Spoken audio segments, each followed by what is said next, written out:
Chilly here with Sextiles Moon, our Mercury day moon, 26 degrees Capricorn, and it was actually upon the Chiron ingress to Taurus, a little bit before the ingress. I was looking also at the Uranus square of the nodes,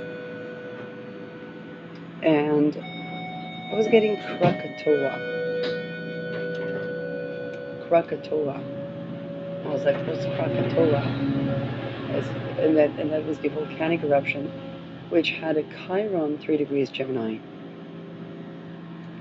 So Mars-Uranus conjunction will be on the Chiron of the Krakatoa eruption. As I'm uploading that episode where I try to predict everything that can go boom, then we might have another Krakatoa eruption. And as you can see from my YouTube feed, Krakatoa, as per a day ago, is awake.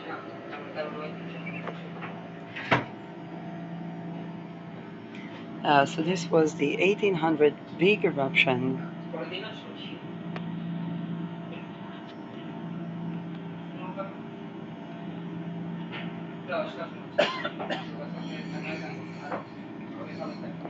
I think it's a fair naming.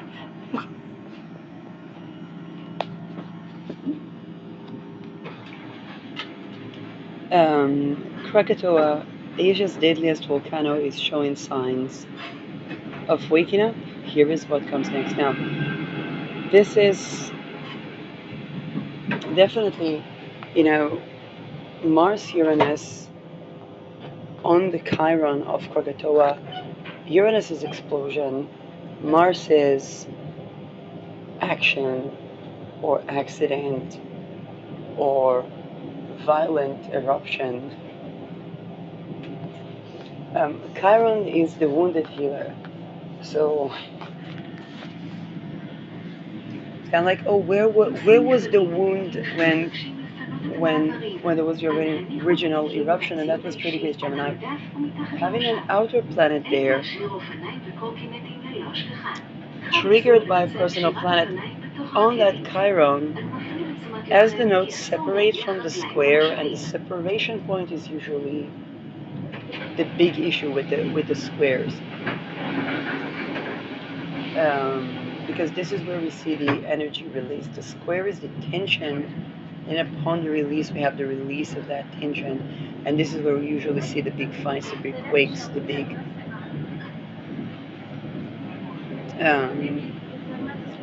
deals happening. So Krakatoa,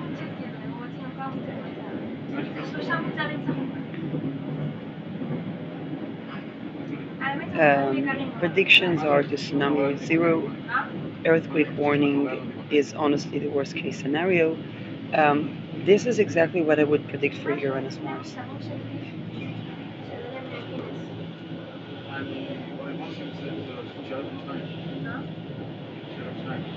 I remember when I visited Haifa, and I was walking by the sea, and I just think to myself, well, if the sea goes there, meaning inwards, we go there, meaning to the mountains. So the Mediterranean Sea is not such a big deal when we think about tsunami, although it's not impossible. Krakatoa, however,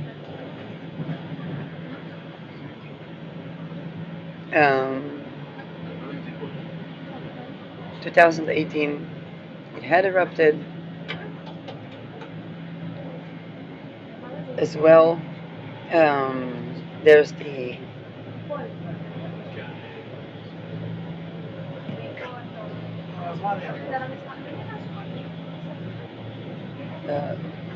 I think I actually remember the discussion over that particular magma.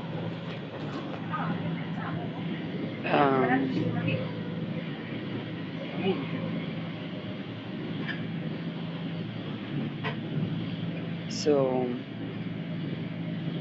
Anak is child of Krakatoa in Filipino language.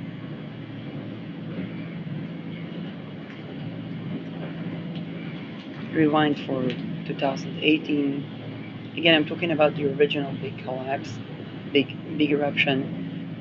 2018 Uranus ingressed to Taurus. Now we have Chiron ingressing to Taurus, but the original big eruption was it was the 1800s and had Chiron 3 degrees Gemini, and that's where Mars Uranus meet. The fact that Uranus ingress into Taurus, which was naturally shaking the fixed Earth, was followed by Chiron seeing Uranus and raising the bar with the 9 magnitude earthquake and Krakatoa. But Uranus sees Chiron and raises the bar with Krakatoa erupting, with Uranus meeting Chiron and Mars. I hope there are not too many people living in the region that could be affected. If they are, the smart thing to do is to get the F away from there for until after the eruption.